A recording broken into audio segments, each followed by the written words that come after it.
beijo, minha neta querida, da sua avó Rita. Isso tá ficando raro. Carta de papel, escrita à mão, às vezes perfumada. Não faz muito tempo, essa era a única forma de receber notícia de alguém. E como demorava para chegar. Até a pessoa receber a carta, até mandar a resposta, levava dias, né? Algumas ruas aqui que tinha carta. O carteiro passava, mas do resto não. Tinha que levar lá no correio, que era na Lapa, né? E era difícil. Eu acho que a carta demorava uns 20 dias, mais ou menos. Então eu tinha casado, lógico, com a minha esposa e fomos para Poços de Caldas. Aí eu mandei um telegrama urgente para avisar que tinha chegado tudo em ordem, né? Tudo bem. Nós passamos uma semana, cheguei em casa, aí depois que eu cheguei, aí que chegou o telegrama. A comunicação existe desde que o homem passou a viver em sociedade. Os índios, por exemplo, usavam tambores e sinais de fumaça para avisar que o inimigo estava próximo e poderia atacar. Na Grécia Antiga, a notícia era dada até por mensageiro a pé. Como a história de um soldado grego que correu mais de 40 quilômetros para levar uma notícia importante à cidade de Atenas. A Grécia tinha vencido a guerra da cidade de Maratona contra a Pérsia. Ele chegou, deu a notícia e caiu morto. Em homenagem ao herói, foi criada a Maratona Olímpica. Hoje, a prova tem a mesma distância que ele percorreu, 42 quilômetros e 195 metros. Na história dos meios de comunicação, o alemão Johann Gutenberg criou em 1440 a primeira prensa com letras móveis para imprimir jornais e livros. O primeiro livro impresso foi a Bíblia, em 1455, em latim. O telégrafo foi criado em 1835 pelo americano Samuel Morse, que também inventou o código para transmitir as mensagens por sinais elétricos.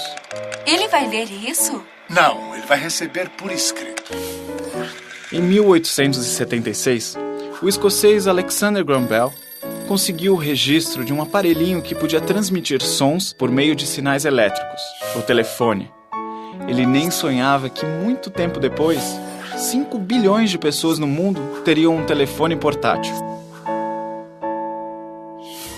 O cientista italiano Guglielmo Marconi foi o inventor do rádio, um sistema que transporta a mensagem entre grandes distâncias através de ondas eletromagnéticas no espaço. No Brasil, o rádio começou a ser utilizado com muita ênfase e com muita organização por Getúlio Vargas, um presidente populista que usava o rádio também para sensibilizar as massas, para passar para as massas um sentimento de Brasil e um sentimento de credibilidade ao pai dos pobres.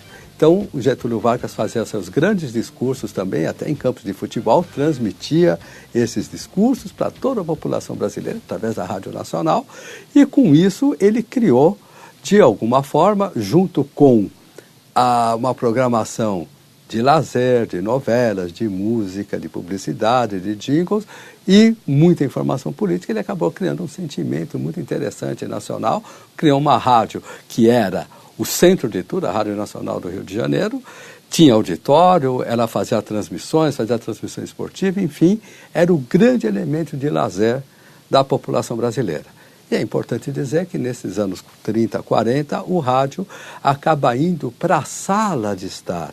O rádio acaba fazendo com que a indústria do entretenimento venha para a sala, para a casa das pessoas. Então elas não têm mais que sair para ir no cinema, mas no caso, com o rádio, a radionovela chegava em casa, a música, a transmissão esportiva, enfim, os discursos políticos faziam com que as pessoas pudessem se informar, se divertir dentro de casa.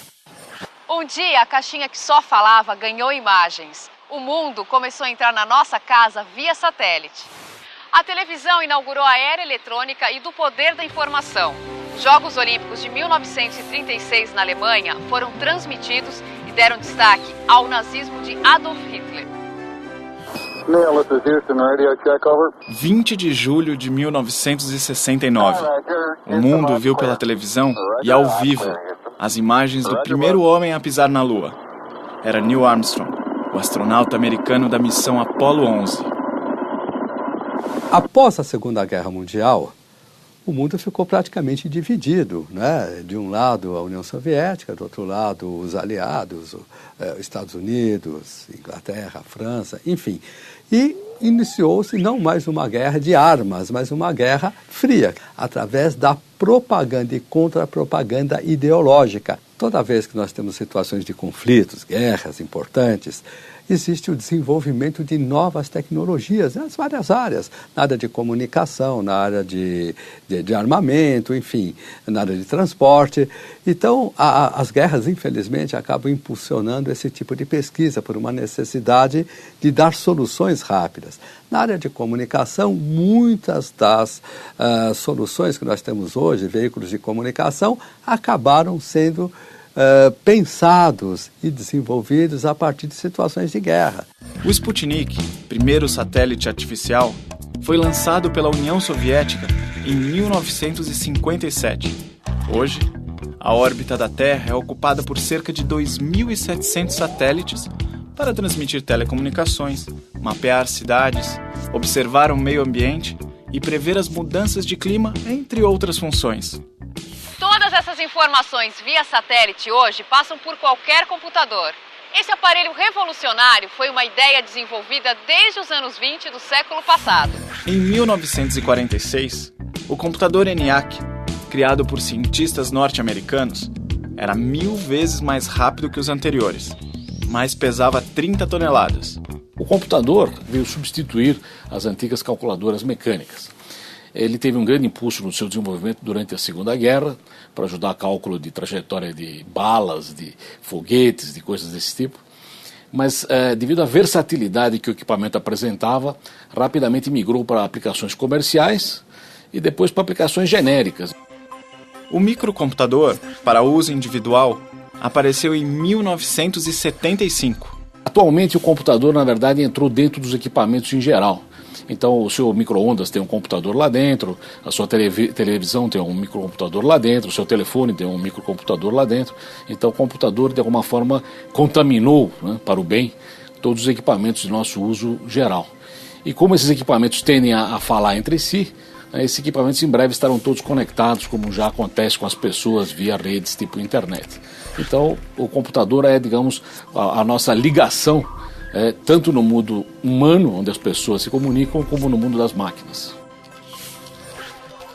Com toda essa tecnologia conquistada, toda a informação rápida que temos, que mundo nós ainda queremos ter?